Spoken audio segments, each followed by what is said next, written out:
안녕하십니까? 안녕하세요. 오늘도 우리 새신자 교립반에 오신 여러분들을 진심으로 환영합니다. 저는 여러분들을 이렇게 자주 뵈어서 참 행복한데 여러분들은 행복하십니까? 네. 그냥 어렵게 힘들게 끌려오신 건 아니겠죠? 오늘도 주의 말씀 속에서 행복한 시간을 함께 나누게 되기를 바랍니다.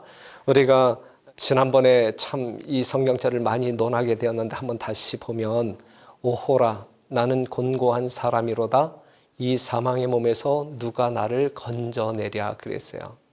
그런데 우리가 지난 시간에 공부했을 때 누가 우리를 이 사망의 몸에서 건져냈다 그랬어요? 우리를 누가 살려냈다 그랬어요? 예수님, 하나님의 아들 예수님이 우리를 살려내셨다라고 공부했습니다. 그래서 오직 누구만을 통해서 우리가 구원받을 수 있을까요? 오직 이 예수님만을 위해서 구원받을 수 있다.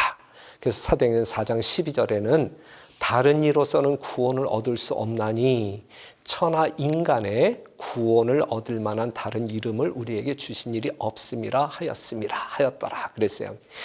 다른 이로서는 구원받을 수 있는 존재가 하나도 없어요. 오직 예수님을 통해서만 구원받을 수 있는 거예요. 아셨어요? 그렇기 때문에 이 세상에 수많은 종교들이 존재한다 할지라도 어느 것이 참 종교인지 잘못된 종교인지를 우리는 알 수 있어야 돼요. 분별할 수 있어야 돼요.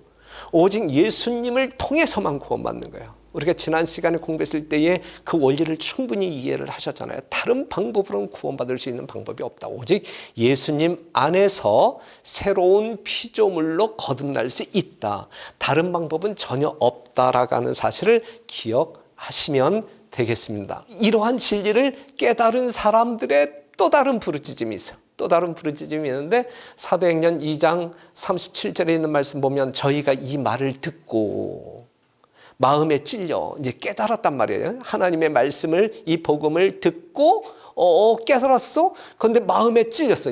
마음에 찔렸어. 그때에 베드로와 다른 사도들에게 물어 가로되 형제들아 우리가 어찌할꼬. 야, 그 예수님이 우리를 구원할 유일한 구세주인데 바로 그분이 십자가에 죽으셨는데 야 그렇다고 하면 우리가 어떻게 하면 되겠냐 이제 그 예수를 믿어야만 구원받는다라고 당신들은 우리에게 이야기했는데 그럼 우리가 어떻게 해야 되겠느냐. 그랬을 때에 베드로가 가로되 너희가 회개하여 각각 예수 그리스도의 이름으로 침례를 받고 죄사함을 얻으라. 그리하면 성령을 선물로 받으리니 그랬거든요. 야 우리가 어찌할꼬라고 부르짖는 그들에게 이 베드로는 뭐라고 이야기했어요? 너희가 회개하여 각각 그리스도의 이름으로 침례를 뭐하라? 받으라. 너희가 회개하고 침례를 받으라 라고 이야기했단 말이죠. 자, 16장 16절 보게 되면 믿고 침례를 받는 사람은 무엇을 얻을 것이요? 구원을 얻을 것이요. 그냥 믿는 것으로 끝나는 것이 아니라 그래서 우리가 성경을 보게 되면 우리에게 생명을 주시는 예수님께서 우리에게 침례라고 하는 것을 요구해요. 구원받은 예수 그리스도를 믿음으로 말미암아 구원받은 사람들에게 한 예식을 요구하시는데 그게 뭐라? 침례다. 침례. 예수님께서는 우리에게 침례를 요구하신다. 예수님을 믿음으로 구원받는다라고 하는 확신이 있다고 하면 뭘 받으라? 침례를 받으라. 그리하면 구원을 얻을 것이요 그랬어요. 그냥 다시 말한다고 하게 되면 너희가 예수를 믿음으로 말미암아 구원받는다라고 하는 이 위대한 진리를 깨닫고 믿는다고 하면 그 믿음을 공개적으로 우주 거민들이나 이 세상에 살고 있는 사람들에게 난 이러한 믿음을 가지고 구원받은 사람이야. 이제 이러한 것을 공개적으로 그 믿음을 표현하라. 이제 이 말씀이거든요. 이해가 되십니까? 예. 그러면서 이 침례라고 하는 것은 또 다른 의미가 담겨져 있어요. 베드로전서 3장 21절에 있는 말씀 보면 한번 같이 읽어봐요. 시작. 물은 예수 그리스도의 부활하심으로 말미암아 이제 너희를 구원하는 편이 곧 무엇이라? 곧 침례라.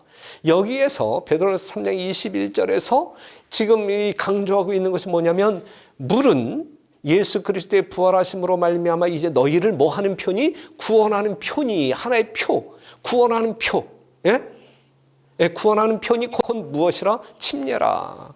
그러니 침례라고 하는 것은 여러분들이 예수 믿음으로 말미암아 하나님의 자녀가 되었다라고 하는 사실을 이제 공개적으로 많은 사람들에게 알리는 그 예식이 침례인데, 이 침례를 받음으로 말미암아 우리는 어떠한 표를 받는 사람이라고요? 구원하는 표, 구원의 표를 받은 사람이 되는 것이란 말이죠. 침례를 받는 것이 중요하지 않아요? 그렇기 때문에 예수님께서는 침례를 받으라 라고 이야기하고, 너희가 예수 믿고 구원받은 자들이라고 하면 그 구원의 표로서 뭘 받으라? 침례를 받으라 라고 이야기하고 있어요. 그러면 침례는 어떤 방법으로 받는 것이냐? 침례 예식은 어떤 식으로 이루어지느냐? 마태복음 3장 16절, 예수께서 침례를 받으시고 곧 물에서 올라오실세 그랬어요. 여러분들이 이제 교회에 나오기 시작했지만 그래도 들은 풍월들이 있는 분들 아니겠습니까? 여러분들 주변에서 다른 교파에 이렇게 출석하고 있는 교인들도 있잖아요. 그렇죠?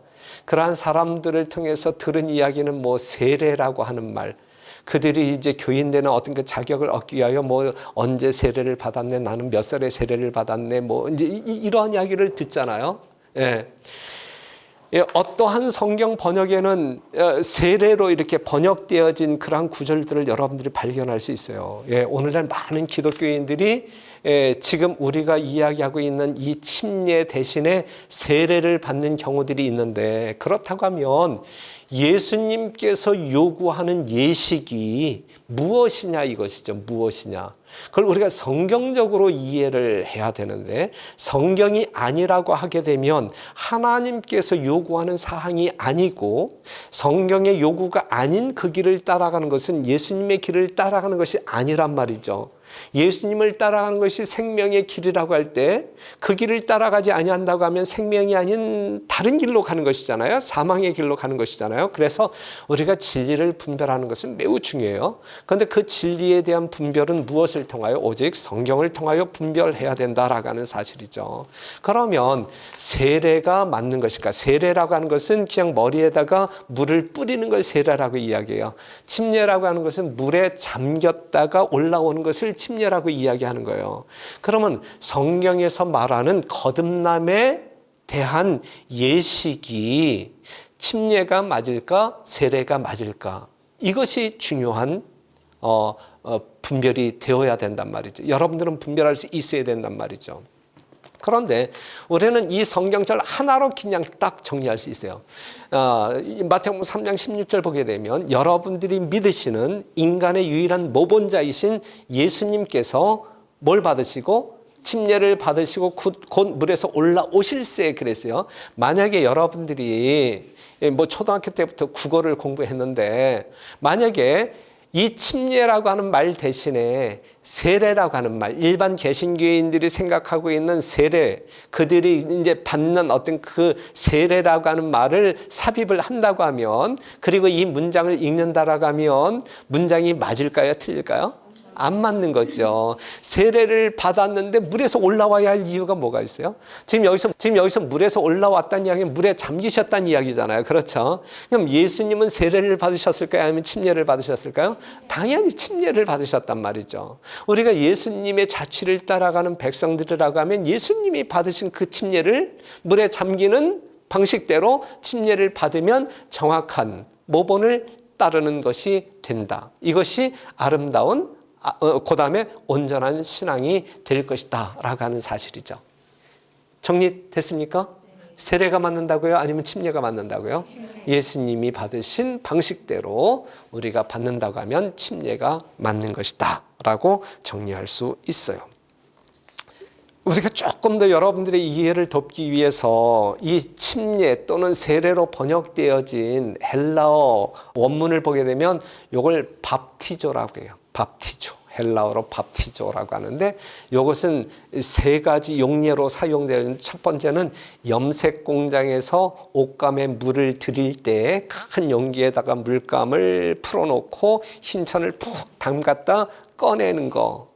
그 다음에 두 번째는 샘물을 떠 마시기 위해서 여러분들이 바가지를 딱 담그는 걸 밥티저라고 하고, 그 다음에 배가 항해하다가 이 바다에 침몰할 때 그걸 밥티저라고 이야기하거든요.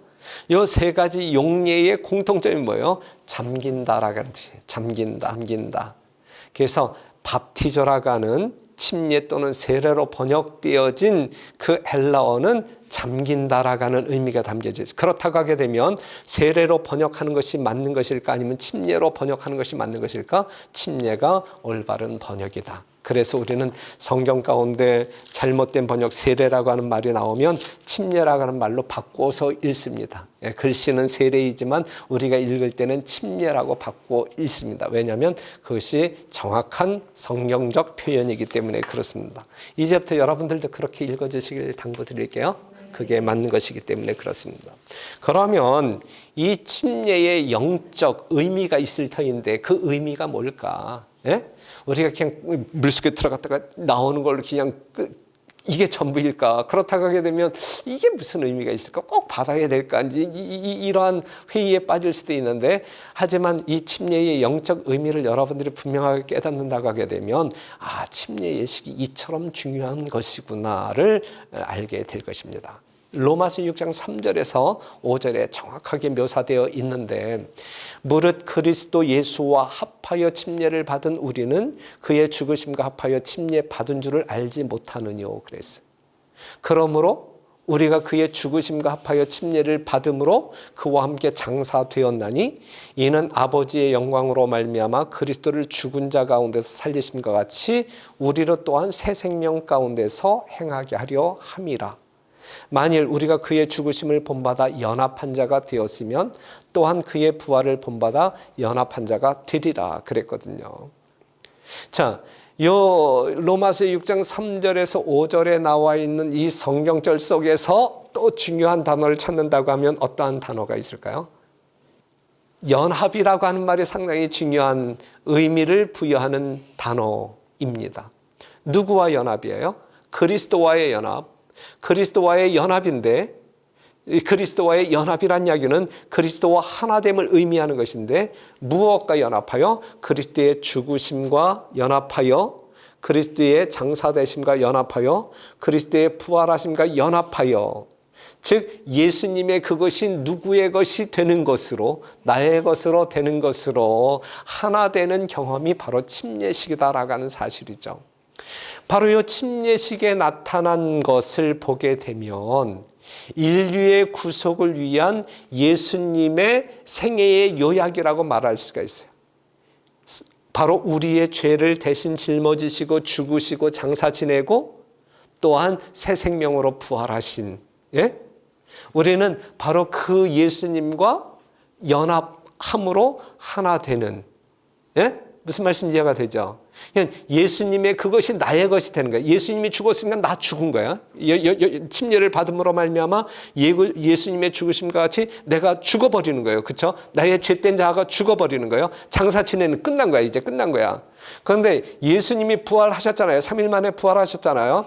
물에서 올라온다라고 하는 사실은 예수님의 부활을 의미하는 것인데, 예수님의 부활하심과 같이 우리가 그냥 하나로 연합하는 거예요. 예수님의 부활을 우리의 것으로 믿음으로 삼는 거예요. 그렇죠? 그렇기 때문에 우리에게 주어진 생명은 부활한 생명, 영원한 생명이다라고 하는 사실이죠. 상당히 중요한 영적 의미가 담겨져 있어요.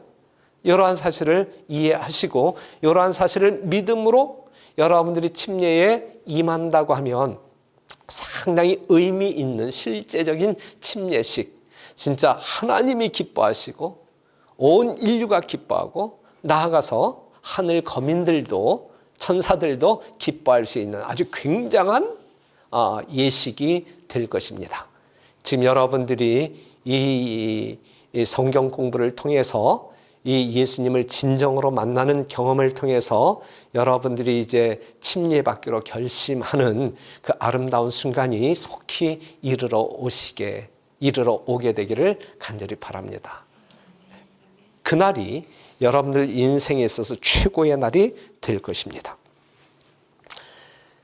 그러면 침례를 받은 사람들에게 이제 어떠한 의미가 부여되냐면 첫째는 이러한 말씀이죠. 갈라디아서 3장 27절 누구든지 그리스도와 합하여 침례를 받은 자는 무엇으로 옷 입었다? 그리스도로 옷 입었다 그랬어요. 이 말이 무슨 말이냐면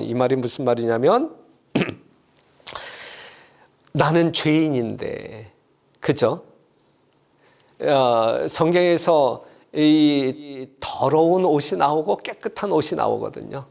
더러운 옷은 죄가 묻은 죄의 옷을 상징하고 있는 것이고 깨끗한 옷은 이 그리스도의 의의 옷을 이야기하고 있는 것이거든요. 우리가 침례를 받음으로 말미암아 우리가 그리스도로 옷 입었다. 다시 말해서 죄인된 우리가 죄 없는 의인으로 다시 태어났다라는 의미가 담겨져 있는 거예요. 그래서 여러분들을 더 이상 어느 누구도 정죄할 수 없고 여러분들을 죄인이라 부르지 아니하고 뭘로? 의인이라 불러주시는 하나님의 은혜를 경험한다는 이야기예요. 그렇기 때문에 하나님 심판대 앞에 여러분들이 나아간다 할지라도 죄인으로 선고되지 아니하고 의인으로 선고되기 때문에 영원한 생명을 가지고 영원한 천국에서 생애할 수 있는 자격이 부여된다는 말씀이 바로 이 말씀이에요. 상당히 굉장한 말씀이죠. 너무너무 아름다운 말씀이죠. 그래서 침례를 받음으로 우리는 누구의 옷을 입는다? 예수님의 옷을 입는다. 의의 옷을 입는다. 두 번째, 사도행전 2장 38절 보게 되면 아까도 우리가 읽었던 말씀인데 베드로가 가로되 너희가 회개하여 각각 예수 그리스도의 이름으로 침례를 받고 죄 사함을 얻으라. 그리하면 성령을 선물로 주시리라 그랬어요. 무엇을 주시겠다? 성령을 주시겠다. 이 침례를 받은 사람들에게 성령을 주시겠다 그랬거든요. 이 말이 무슨 말이냐면 갈라디아서 2장 20절에 있는 말씀을 보게 되면 그런즉 이제는 내가 사는 것이 아니라 내 안에 누가 사는 것이다? 그리스도가 사는 것이다 그랬어요. 여기서 성령을 받는다는 이야기는 예수님 승천 이후에 또 다른 보혜사가 성령이거든요. 성령을 통하여 우리 예수님 우리의 삶 가운데 거하신다는 이야기거든요. 그냥 우리는 에녹과 같이 누구와 동행할 수 있다는 이야기예요. 예수님과 같이 동행할 수 있다는 이야기예요. 예수님이 내 안에 살기 때문에 예수님의 마음이 우리의 마음이 된다는 이야기예요. 그렇기 때문에 우리가 세상 사물을 바라보게 될 때 선악을 이렇게 분별하게 될 때에 예수님의 마음으로 그러한 것들이 분별되어지고 또한 아울러서 성령은 우리로 하여금 죄에서 승리하고 죄를 이기고 승리할 수 있는 하나님의 능력을 성령을 통하여 나타나게 되는 것이거든요. 여러분들이 이제 예수 믿고 그리스도인이 되었을 때에 교회에 출석하게 될 때에 여러분들이 예수님을 믿기 전에 죄악의 삶 가운데 익숙한 수많은 것들이 있잖아요. 술을 좋아했던 사람들이 이제는 뭐 하나님께서 원치 아니하니까 술을 끊어야 되고 담배도 끊어야 되고 등등등등 그죠? 이러한 어떤 그 악습에서 벗어나기 위해서는 뭔가 초인적인 능력이 필요하거든요. 예? 여러분들의 단순한 결심으로 이것이 그냥 하루아침에 바뀌어지는 것이 아니거든요. 우리 안에 성령이 거하심으로 말미암아 죄의 영향으로부터 우리를 벗어나게 하시겠다라는 그러한 능력을 부여하시겠다라는 약속이 주어지는 것이란 말이죠. 여러분들이 침례를 받음으로 말미암아 무엇을? 성령을 선물로 받으실 것이다. 그렇기 때문에 여러분들이 정말 예수님과 같은 삶을 살 수 있는 그러한 길을 하나님께서 열어주시겠다라는 약속입니다. 그리고 세 번째, 우리는 시민권을, 하늘의 시민권을 바로 받게 된다. 빌립보서 3장 20절 같이 한번 읽어봐요. 시작. 오직 우리의 시민권은 하늘에 있는지라 거기로서 구원하는 자 곧 예수 그리스도를 기다리노니 그랬거든요. 우리가 침례를 받음으로 말미암아 우리는 무엇을 얻어요? 시민권. 우리의 시민권은 지금 어디에 있어요? 우리의 시민권은 하늘에 있다. 우리는 그 시민권을 소유한 사람들이다. 그렇기 때문에 이 땅에서의 우리의 삶의 의미는 뭐냐면 진짜 이 땅에서 천년만년 거주할 어떤 그 거주인의 의미가 아니라 나그네라고 하는 의미. 우리는 돌아갈 뭐가 있기 때문에, 본향이 있기 때문에, 우리가 진정 돌아가서 영원히 살아야 할 집이 따로 있기 때문에 이 땅에서 90년, 80년 사는 그 인생은 그냥 나그네로서의 삶, 그냥 지나가는 삶이지 이 땅에 거주하는 삶이 아니다. 그러한 심령으로 여러분들이 살아야 돼요. 그래서 우리는 그 예수님을 기다리면서 사는 인생이어야 되는 것이죠. 이해가 되십니까? 네. 그렇기 때문에 이 세상에 그렇게 큰 미련을 가지고 집착하여 그냥 이 세상의 온갖 것을 구하기 위하여 예수님을 등지고 거룩한 진리를 등지고 구원을 포기하고 사는 인생이 아니라 세상 등지고 하늘을 바라보는 그러한 생애를 살게 되시기를 간절히 바랍니다. 그것이 여러분들을 성공으로 이끌 올바른 삶이 될 것입니다. 그래서 이제 우리가 마무리한다고 하게 되면 침례라고 하는 것이 중요해요? 중요하지 않아요? 중요한 거예요. 정말 믿는 자들에게, 예수 그리스도를 믿음으로 말미암아 구원받은 사람들에게 이 침례 예식은 매우 중요해요. 뭐 때문에 중요하다고 생각해요? 지금까지 우리가 공부한 여러 가지 내용 때문에 그중에서 이 침례라고 하는 것은 구원의 표라 그랬어요. 그죠? 그렇기 때문에 하늘 가기를 원하는 모든 사람들에게, 예수님을 개인의 구주로 고백하는 모든 사람들에게 필수적으로 이 침례 예식에 동참하기를 하나님께서는 요구하신다라고 하는 사실. 그래서 그 하나님께서는 우리에게 이렇게 명령하셔요. 먼저 믿는 그리스도인들에게 이렇게 명령하시는데, 그러므로 너희는 가서 모든 족속으로 제자를 삼아 아버지와 아들과 성령의 이름으로 뭘 주고 침례를 주고 내가 너희에게 분부한 모든 것을 가르쳐 지키게 하라. 볼지어다 내가 세상 끝날까지 너희와 항상 함께 있으리라 그랬어요. 우리가 그리스도 안에서 거듭난 사람들에게 즉각적으로 부여되는 하나의 미션이 있는데, 사명이 있는데, 그게 뭐냐면, 야, 가서 너희가 구원받은 것처럼 다른 사람들을 구원하기 위하여 이 복음을 증거해. 그리고 복음을 깨닫는 모든 사람들에게 아버지와 아들과 성령의 이름으로 침례를 줘. 그리하면, 그리고 나서 하나님께서 분부한 모든 말씀을 가르쳐 지키게 해. 이것이 그리스도인의 삶이야. 이렇게 요청하고 계시거든요. 이러한 어떤 그 하나님의 이 명령 가운데 이 침례가 필수적인 요소이면 매우 중요하다라고 하는 의미가 담겨져 있음을 깨달을 수 있겠죠. 우리가 침례를 받을 뿐만 아니라 여러분들이 침례 받고 난 이후에는 다른 사람들이 예수 믿고 침례 받을 수 있도록 도와주는 사명자들이 되어야 할 것입니다. 그래서 빌립이라고 하는 예수님의 제자가 있었는데, 이 빌립이 이제 이 동네, 이 세계, 저 세계를 돌아다니면서 이제 복음을 증거하는 거예요. 입을 열어 이 글에서 시작하여 누구를 가르쳐? 예수를 가르쳐 복음을 전하니, 우리의 구원자 예수 그리스도를 전하니, 길 가다가 물 있는 곳에 이르러 내시가 말하되 보라 물이 있으니 내가 침례를 받음에 무슨 거리낌이 있느냐 그랬어요. 그냥 복음을 전해 들은 이 내시라고 하는 사람이 예수 그리스도를 발견함으로 말미암아 즉각적으로 받고 싶은 충동이 뭐예요? 구원의 표인 침례를 받고자 하는 것이죠. 야, 내가 이 예수님을 만났는데 내가 침례를 받지 못할 이유가 뭐가 있겠냐. 난 침례 받고 난 하나님의 백성이 되겠다. 그래서 즉각적으로 하나님의 말씀을 깨닫자마자 하나님께로부터 아버지와 아들과 성령의 이름으로 침례를 받는 장면이 사도행전 3장 35절 이하에 나오고 있단 말이죠. 그래서 먼저 믿는 사람들은 복음을 전하고 복음을 깨달은 사람들은 즉각적으로 침례를 받아 하나님의 자녀가 되는 이 순환고리가 계속적으로 이어지는 것이 이 땅을 향한, 이 세상을 구원하시기 위한 하나님의 뜻이다 라고 하는 사실을 이해했으면 좋겠습니다. 마태복음 3장 16절, 예수님이 이제 침례를 받으셨단 말이죠. 자, 그래서 예수님이 물에서 올라오실 때 하늘이 열리고 하나님의 성령이 비둘기같이 내려 자기 위에 임하심을 보시더니 그랬어요. 침례를 받은 자에게 성령을 선물로 주시겠다 그랬잖아요. 아까 그죠? 사도행전 2장 38절에. 그런데 이제 17절 하늘로서 소리가 있어 말씀하실 때 이는 내 사랑하는 아들이요 내 기뻐하는 자라 하시니라 그랬거든요.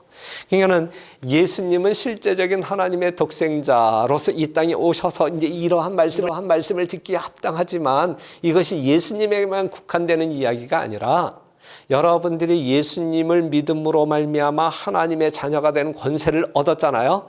그렇기 때문에 그러한 믿음을 가지고 침례를 받고 물에서 올라올 때에 예수님이 들었던 똑같은 음성을 우리가 영적으로 하나님께로부터 듣게 되는데 이는 내 사랑하는 아들이여 내 기뻐하는 자라. 이것이거든요.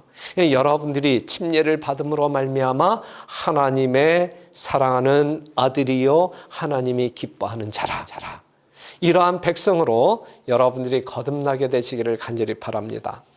오늘은 침례에 대해서 공부했는데 받아야 될까요? 말아야 될까요? 정말 우리가 예수님을 만난 사람들이고 예수를 통하여 구원에 대한 확신이 있는 사람들이라고 하면 주저함이 없이 거리낌이 없이 하나님의 자녀로 거듭나는 예식인 침례에 동참하는 이 축복보다 더 큰 축복은 없을 것이다. 이건 우리에게 놀라운 특권이다라고 하는 사실을 기억하시고 오늘 침례 받기로 결심하는 우리 새신자 교립반 여러분들 되기를 간절히 바랍니다.